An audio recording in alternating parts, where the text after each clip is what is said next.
She's the woman who created the legend that is Harry Potter.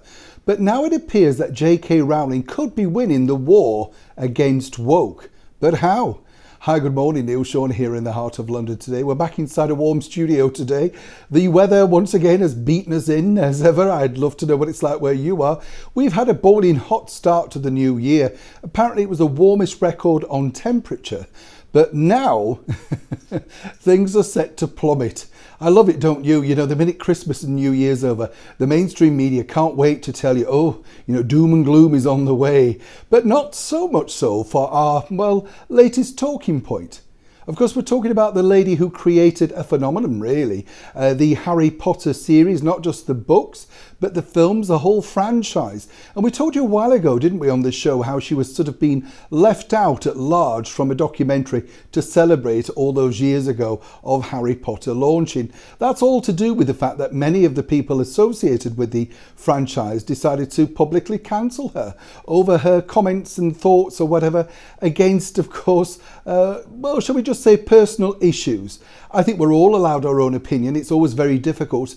It's easier, of course, for J.K. Rowling because she is a multi-millionairess and can basically say what she wants. She's not a brand new writer for fear, of course, of being kicked out and never being bought again. But you have to admire the fact that she stood by her thoughts and has remained so.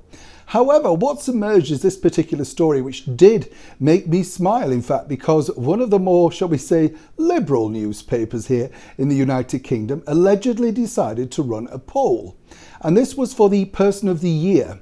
You know, the sort of thing, who's done the most, etc., etc.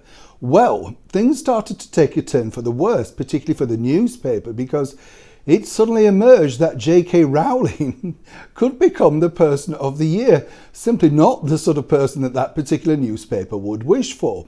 Then, allegedly again, on top of all of this, it turned out to be some kind of internet Twitter hoax. Well, you have to decide of that what you will, because there were polls being taken at that newspaper. So suddenly, it's odd, isn't it, that they decided to abandon it and then they said it's a hoax. What is the truth behind this particular story? Well, we need the magic wand of Harry Potter to find out.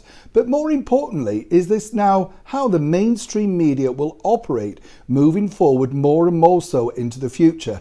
For now, what we can say is, at least for many people, J.K. Rowling remains the Woman of the Year for 2021.